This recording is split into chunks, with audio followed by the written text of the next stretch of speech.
আমি এক নজরে আবারও বলে দিচ্ছি।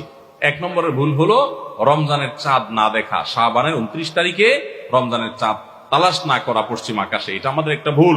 2 নম্বর হলো আমাদের রমজানের প্রস্তুতির অংশ হিসেবে শুধু খাবার টাবার কিনে ভরায় ফেলা, ইবাদতের রুটিন নাই, খাবার নিয়ন্ত্রণ করার ব্যবস্থা নেই, বরং অতিরিক্ত খাবারের ব্যবস্থা করা, এটা আমাদের একটা ভুল।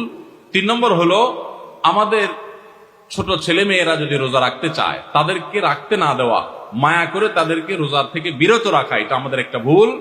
4 নম্বর হলো মুখে নাওয়াইতা নাসুমা গাদান এই জাতীয় দোয়া করাটাকে জরুরি মনে করা, এটা একটা ভুল।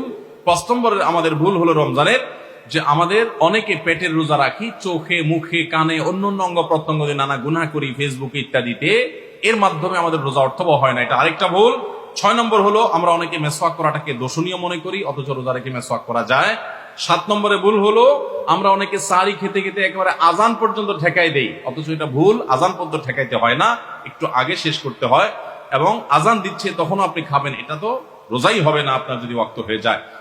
আর 8 নম্বরে ভুল হলো আমরা অনেকে গোসল ফরজ হলে মনে করি সাহারি খাওয়া যায় না, অথচ গোসল ফরজ অবস্থায় সাহারি খাওয়া যায়। আর 9 নম্বরে ভুল হলো আমরা অনেকে সাহারি খেতে না পারলে ওই দিন রোজা রাখি না, অথচ সাহারি না খেতে পারলেও রোজা রাখা যায়। 10 নম্বরে ভুল হলো সাহারিতে খেজুর খাওয়া, এটা আমরা অনেকে জানি না যে খেজুর খাওয়া সুন্নাত, খাই না খেজুর আমরা, এটা একটা ভুল। 11 নম্বর ভুল হলো সাহারির সময় দোয়া কবুল হয় ভোর রাতে, এটা আমরা বেশিরভাগ মানুষ মিস করে ফেলি। 12 নম্বর ভুল হলো আমরা অনেকে মনে করি মুখের থুতু এটা গিলা যায় না রোজা অবস্থায়, জন্য ঘন ঘন থুতু ফেলি, এটা আরেকটা ভুল। 13 নম্বর ভুল হলো যে আমরা অনেকে ফজর নামাজের পরপরই রমজান মাসে শুয়ে পড়ি, একটু কমপক্ষে এশাক পর্যন্ত জেগে ইবাদতবন্দি করে তারপর ঘুমানো উচিত। আর 14 নম্বরে ভুল হলো মাগরিবের সময় ইফতারের সময় যখন মুয়াজ্জিন আজান দেয়, অন্যান্য দিন আজানের জবাব দিল, রমজানে মাগরিবের সময় আমরা অনেকে আজানের জবাব মিস করে ফেলি, এটা একটা ভুল, ইফতারের ফাঁকে ফাঁকে আজানের জবাব দেওয়া উচিত। আর 15 নম্বর ভুল হলো তারাবিতে আমরা অনেকে তাড়াহুড়া করা পছন্দ করি, অথচ সেটা তারাবির মানকে নষ্ট করে দেয়। 16 নম্বর ভুল হলো মোবাইলে টেলিভিশনে বিভিন্ন প্রোগ্রামে গেমস ইত্যাদিতে আমরা রোজা থেকে যেহেতু খাবার দাবার নাই সকালে দুপুরে এই টাইমটাতে আমরা সময় নষ্ট করি, এটা আরেকটা ভুল। আর 17 নম্বর হলো যে ব্যক্তি ইফতার করায় তার জন্য একটা দোয়া পড়তে হয়, আকালা তাআমুকুল আবরার ওয়াসাল্লাত আলাইকুল মালাইকা ওয়াফতার ইনদাকুমুস সাইমুন, আমরা অনেকে কেউ ইফতার করে তাকে দোয়া করাতে যাই না, এটা আরেকটা ভুল। আর 18 নম্বর হলো রমজানের শেষ 10 দিনে নবী সাল্লাল্লাহু আলাইহি ওয়াসাল্লাম জীবনে কখনো ইতিকাফ ছাড়েন নাই, যত বছর তিনি বেঁচে ছিলেন প্রত্যেক বছর রমজানের শেষ 10 দিন তিনি মসজিদে ইতিকাফ করতেন। আমরা যে আমল নবী সাল্লাল্লাহু আলাইহি ওয়াসাল্লাম জীবনে 1 বছরও ছাড়েন নাই, সে আমল বেশিরভাগ মানুষ জীবনে 1 বছরও করি নাই। রমজানের আসল মজাই হলো ইতিকাফ, এটা আমরা বেশিরভাগ করি না, এটা একটা ভুল।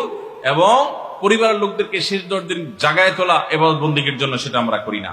19 নম্বর ভুল হলো শেষ 10 দিন হলো ইবাদতের 10 দিন, নবী সাল্লাল্লাহু আলাইহি ওয়াসাল্লাম ইয়াজতাহিদু ফিহি মা লা ইয়াজতাহিদু ফি গায়রি, এই 10 দিন ইবাদতের জন্য যত চেষ্টা করতেন এত চেষ্টা কখনো করতেন না, আর এই 10 দিন আমরা বেশি মানুষ কেনাকাটা শপিং ইত্যাদিতে ঘোরাফেরাতে নষ্ট করি, এটা সবচেয়ে বড় ভুলগুলোর একটা। আর 20 নম্বর হলো ফিতরা আমরা সময় মতো আদায় করি না, অনেকে ঈদের নামাজের পরে ফিতরা দেন, সেটা ফিতরা আদায় হবে না, সাধারণ দান হয়ে যাবে, এটা হলো 20 নম্বর এবং সর্বশেষ ভুল। আল্লাহ সুবহানাহু ওয়া তাআলা সমস্ত ভুল বিচ্যুতি ত্রুটি এই সবগুলা থেকে বেঁচে থেকে একটা অর্থবহ সার্থক রমাদান কাটাবার তৌফিক আমাদেরকে দান করুন। সবাই চেষ্টা করবো তো ইনশাআল্লাহ। জাযাকুমুল্লাহু খায়রা ওয়া আখিরু দাওয়ানা।